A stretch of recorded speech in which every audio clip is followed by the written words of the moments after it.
This is Eddie Hearn, Matchroom Boxing. You are watching Sporting Icons. You don't need to be anywhere else.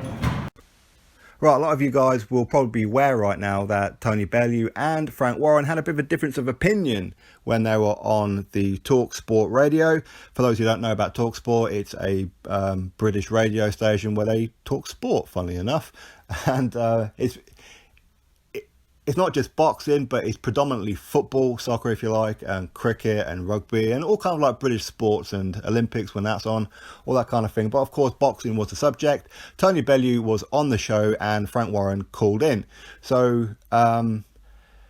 these guys had a bit of a different opinion over the whole Joshua versus Wilder saga. Of course, Tony Bellew, he's very, very good friends with Eddie Hearn, and of course he's also a Matchroom fighter, so of course he's naturally going to be swaying with Matchroom anyway. And Frank Warren, he will do anything and everything that he can to try and discredit Eddie Hearn and all of Matchroom fighters. That's just what he does. He's a very, very bitter guy, unfortunately. Now, for me, nothing wrong with a bit of rivalry. I like rivalry. It makes it interesting.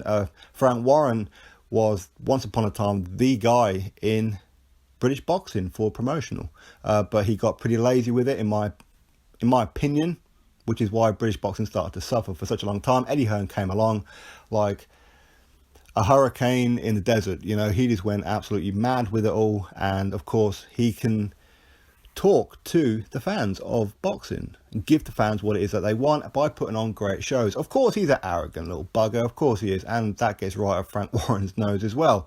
But all this kind of thing. So Frank Warren, obviously, he's been around for a very long time. He's, 70 years old or something. And he's obviously good friends with Shelley Finkel, which is Deontay Wilder's manager. And, of course, he knows Al Heyman and the rest of the gang.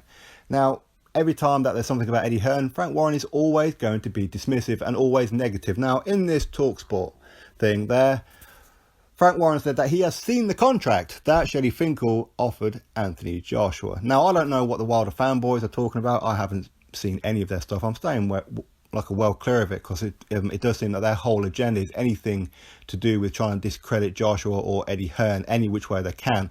Very, very childish, right? But anyway, that is what it is. I'm presuming that they've already spoken about this. If they haven't, wait for it. I'm sure it's going to come. So Frank Warren, he said that he's seen this contract, and within this contract, if I heard this correctly, he said that he's seen a guaranteed $50 million to Anthony Joshua, plus another 30 million guaranteed. So that's $80 million. Now this 30 million, where does that come from? For me, this can only be speculation, okay, because he's guaranteed a $50 million, but that's not him being shown proof of funds, as Frank Warren would say, at all. Okay, now Tony Bellew made a very good point in this one, which was, so you've seen a contract that has nothing to do with you, which is private confidential information. Frank Warren didn't like that. So for me, Frank Warren is either lying just to try and stick another knife into Eddie Hearn, as he always does, or he and Shelley Finkel have been talking about something that's got nothing to do with Frank Warren, which again, Shelley Finkel can be sued by Eddie Hearn. Technically, but I don't think that's the kind of thing that Eddie Hearn would do anyway. But even so, but there again, I suppose if the fight hasn't been made, then it's not really a breach of confidentiality, I suppose, in some ways. But there again, a lot of it's been put out in media anyway. So either way, Frank Warren and Tony Bellew had a bit of a difference of opinion. Now, for me, of course, I'm going to take Tony Bellew's side on this one, because regardless of 50 million or no 50 million, Deontay Wilder had a physical contract in his hand for over a week and was going to send it back unsigned because he wanted a date and venue in the contract plus a rematch, even though Joseph Parker never had a rematch, even though Charles Martin never had a rematch, plus many others don't have rematches. Okay, A side, B side, Joshua gets the rematch, Wilder is the B side, he don't get a rematch. Okay, for me, I think if that fight had happened and Wilder gave a good account of himself, even in defeat, the public will call for a rematch. But who wants to see a rematch if Joshua goes in there and sparks him out or makes a fool of him like Charles Martin done? You know, I mean, who wants to see Joshua versus Charles Martin again? Nobody, and it will be exactly the same with Wilder. So what's the point of that? So for me, I think No, that whole rematch thing is complete garbage.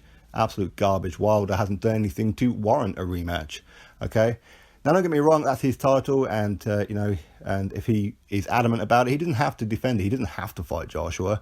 We know he doesn't want to fight Joshua. We know he's frightened of Joshua. It's very clear. He's turned down $15 million guaranteed for a purse, which is 6, 7, 8 times his highest ever purse. But yet Joshua's $50 million wasn't even double his. So who's really the ducker here? So either way, Wilder literally had a physical contract on his desk and didn't want to sign it. A date and venue. Most fights are around or made without a date and venue. This always happens. And Frank Warren knows that, and Frank Warren said this a couple of weeks ago that he knows that happens. So before he started jumping in bed with Frank Warren, Wilder fan girls, boys, whatever, just remember Frank Warren did say about the date and venue only a couple of weeks ago. Also, Danny Jacobs versus Sergey Derevyanchenko, still, as of right now, no date, no venue. When Wilder offered Joshua this so-called $50 million, again, no date, no venue. They were talking maybe November, maybe December, maybe Vegas, maybe New York.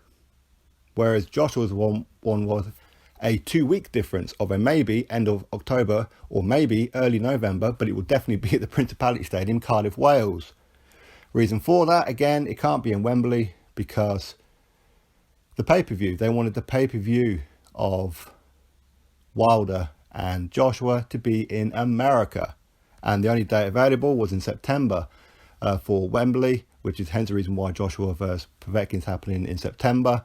But if Joshua Wilder was to happen, they wanted pay-per-view in America. People and Showtime were not happy about that because Canelo and Triple G were happening in September also, only 1 week earlier. So that would affect the pay-per-view. Hence the reason why October, early November for pay-per-view for Joshua Wilder. So Frank Warren, he's just doing all he can. Now, again, as I said, Tony Bellew will always defend Eddie Hearn anyway because they are very good friends, and why not? But whether you like Eddie Hearn or whether you don't, facts are he is very, very good for boxing, and facts are he puts on the best shows around, and facts are common sense, just use common sense. He is the one right in this one. He is the one who approached Team Wilder, but yeah, he doesn't want the fight. He's the one who offered $12.5 million, even though Wilder doesn't want money. It's all about legacy. Even though he's fans, we don't care how much money they get now. They're all turned into accountants.